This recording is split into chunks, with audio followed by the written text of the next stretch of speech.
Traders, welcome to the channel. David here, and today I'm going to be looking at a few GU trades. Well, actually just one GU trade breakdown. This is the trade that I shared on my Instagram story. I think it was Wednesday. Yes, Wednesday's trade, or was it Thursday? Can't remember. We'll have a look now. And I shared this thinking that we could potentially see some buyers. I took a loss first. I'm going to show you that, and then we'll be looking at the long trade that we eventually took. And I'm going to explain to you a bit about the reasoning behind taking that trade, why I ended up taking that long. Why did I take a long trade when the actual buyers are still bearish? So we're going to have a look at that and see what we can do. There's going to be no intro. That was the intro. So welcome. And we're just going to jump straight to the charts. Okay, so we are here on GU, the daily. So yeah, forget about this big push towards the downside. We're not going to be looking at this. I had an expectation for that to happen, and that's maybe for another video why that happened. I know there was news and stuff, but I do believe that the technicals were aligning for that drop to happen as well. So let's just start with the story. So ever since we reacted off of this imbalance over here, we started trading towards the downside, and it kind of looked like we were anticipating price to reach for this low over here. So we'll be looking at price action from here. This is what we'll be looking at. So we saw price trading towards the downside, but never actually making any attempts or showing any signs that price is going to turn bullish. We had this nice bullish run towards the upside, but as you can see, this run towards the upside also failed to break any significant structure. We're still staying below structure. We're still making lower lows towards downside and lower highs. So we're continuously making lower highs, and we are making lower lows. So it's very clear to see that the trend is overall bullish. Now, this is the key thing. We need to look at ranges and how we can trade within different ranges.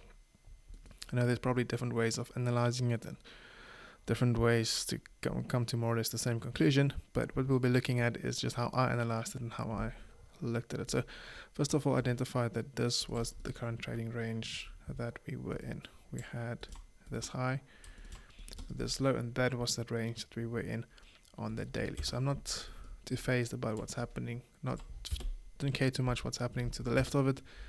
I'm just interested in what's happening inside this range. So by this point, I'm seeing that price has reached into the 50% of this range, but anticipating according to the 1 hour time frame that we could see price trade a bit higher. So the expectation is to see price trade higher and then down towards the downside to continue the trend towards the downside. So that gives you more or less an idea of what the higher time frame picture was and what I was expecting to see from a higher time frame point of view. So that was more or less the idea. So let's jump to the 1 hour. So this is now where the 1 hour starts to look messy if you don't know what you're looking for. So let's keep, if you're getting confused with the higher time frame. So we know our higher time frame idea is bullish longs into potential sells. That was also communicated to the morning analysis team in the community, and that was shared to them as well. Potentially see a push towards the upside inside this imbalance. So I wanted to see price clear this high. That was the important high that we needed to clear. So that's the most highly probable logical liquidity point within the premium of this leg towards the downside. Why do I say that? Because it is a previous high. In this consolidation, there's nothing. This is just an accumulation phase, price ranging, accumulating orders. So there's nothing noteworthy necessarily for me inside that range. The highest probability for me is above that range, and we see this high just above it. Now with that high, we also have this 1 hour imbalance between that wick and these wicks. So this for me is a draw on liquidity. So I would want to see price trade into this area before we see shorts towards the downside. So now I'm starting to frame my day, and I'm starting to identify areas where we could potentially see price trade into before we see the continuation shorts, because overall we are short buyers. We want to see price trade lower. If we just look at the 1 hour and a bit zoomed out, we can see the price reacted off of this area of supply. Let's just rename this to supply for completeness sake. We can see price reacted off of the supply, and we see price trading towards the downside. We created this new range. Currently at a new day, we need to identify possible setups, and this is now the thought process that we have went through. I'm not concerned with what's happening towards the downside. I'm not concerned with this order block. I'm only concerned with the immediate price action and where price is trading to next. Yes, obviously we could expect this to happen as well, but in the moment, you see now when we get to the new day. So 7, this is 1 hour after Frank Asian closed. Now we can start looking for potential trade setups. This is more or less the time that I start to analyze, I start to look at the charts, and when I try to identify setups. Now, this is the morning, I get up, I look at the charts, and this is what I see, what I've outlined so far. Now we also have the added confluence of the liquidity above this high, and we could expect price to run those highs before going down lower. So remember, the ultimate trade is shorts, but in trading London session, I'm looking for the London trades. So I'm looking for evidence that price is going to show us that it wants to go higher, and then see the trade-off towards the downside. So currently we'll be jumping to the 50-minute to see what happened over there. Forgot to remove this. We'll show that right now. So this is where it gets a bit technical, and I'm going to try my best to explain this. So we have the liquidity above these relative equal highs. Try not to get lost. So this is the previous daily high. Let's mark it. So previous daily high. Put it on the right hand side and just make it bold. Okay. So that was the previous daily high. You can see that during Asian session, or just before Asian session, we traded above the previous daily high. We then traded towards the downside. This move towards the downside took out all of the liquidity below these equal highs. We call that the sell side liquidity. So this low took out all of that liquidity. Then we're seeing price starting to push towards the upside. Now we're reading the order flow. So we see price push up, we come back down, and we respect this demand candle. Let's just rename it to demand. We see price respect this level. Then we get a second structure break towards the upside. There is our second break of structure. Now price is starting to show its hand that after it swept the previous daily high, grabbed the external range liquidity, traded towards the inside, towards the internal range, grabbed the liquidity below the sell side liquidity, and now we're seeing price pushing up, giving evidence of bullishness into our target here on the upside. So usually with imbalance levels, I like to target 50% of it. So just going to keep that in mind. So the 50% will be the target level, 50% off that range. So let's jump to the 5 minutes.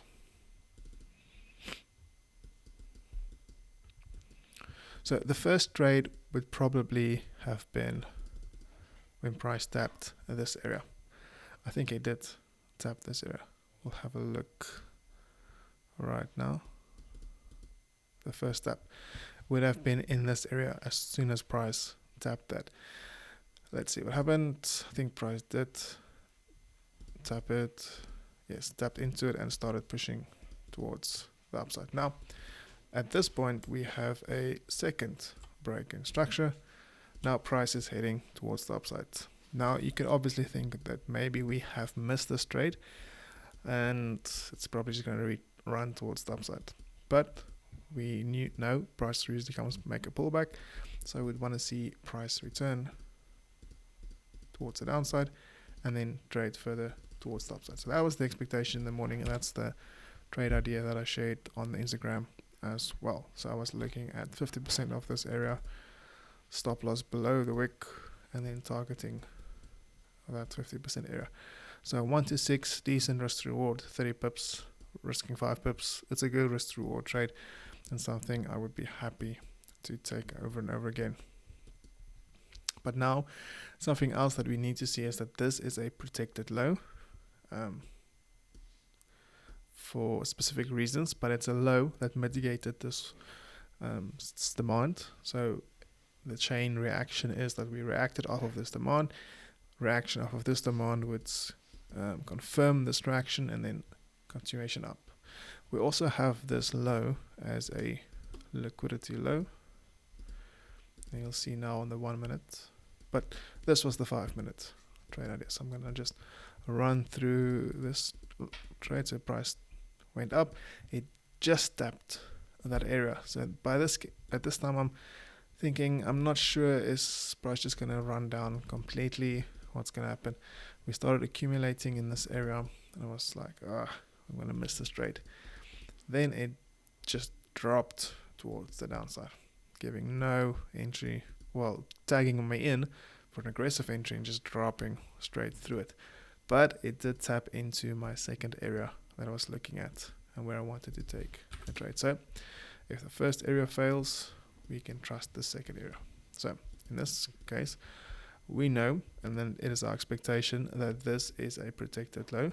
So price should not trade below this low. As soon as it trades below this low, price is turning bearish. So I have a very long explanation on why that is so. But for this video, we don't have time to go through that as well. So just, we have that protected low. We have now a liquidity low as well. So that just means that price can reach down below this low, grab the liquidity below this low, and then see a reaction possibly. We can refine it to that small down closing candle before the move up as well. Obviously, we had a structure break in this area as well, which suggests bullish order flow. So as price came into this area, we had a second tap. The entry was right there. I might be mistaken. It was a 2 pip stop loss, but it was somewhere around there. Check the Instagram story I did post the entry there. So just bear with me. And then the take profit was set at the same area at the 50% or just below the 50%, something like that was the take profit. No, it was a 20R, so I think it was that. So that was the trade idea. So knowing now that if we trade below this low, we're bearish, so I want to be stopped out. I don't want to be in a trade anymore. And if we are bullish, we're going to run towards the upside, and the expectation is to see price just make a big bullish move towards the upside into this 50% area. So that was then the expectation of the trade, and we can see price first had a bit of a consolidation, accumulation in this area, and then at one point I was like considering, should I just close it? But I decided no, we're just going to keep it open and let it play out. Price tapped perfectly our area where we wanted to take profit. Trade closed, and risking 0.5%, there was a very good 10% banked on this trade. So I have 3 accounts, 2 funded accounts and then 1 personal account. And I use social trader tools, link the accounts, I only execute on the 1 account, and it gets copied over to all of the rest accounts. So that really makes trading very easy. Different risk settings on each of those accounts. But what I want to show you now is when this low was broken, what that signified. And this is going to be something extra. So we traded down. Remember, the expectation was to see the shorts towards the downside. Now, see this move towards the upside. This whole move towards the upside was just a move to grab the liquidity above this high. Let's mark it out. Above this high. And then we had the run towards the downside. Now look at this. Now this is rather amazing. Look at the move that initiated that sweep of liquidity. Look at 50% of that move. So we take that move from low to high. And look at where it reacted. 50% of the move that broke structure. Hint, hint, hint. So 50% of this candle. Perfect reaction. And then a massive dump towards the downside. And remember where we were, what we were looking at on the daily, that drop, that's where it initiated from. That drop came from this reaction, from this 50% level. And ultimately, we had that drop very nicely. Continuation down. So that is it from my side. Might be a bit messy and confusing. I hope it's not too confusing. I hope you have found some value in all of this. Yeah, I hope it was good. Yeah, leave your thoughts, comments in the comment section below. And then I'll see you on the next one. Have a great day. Bye.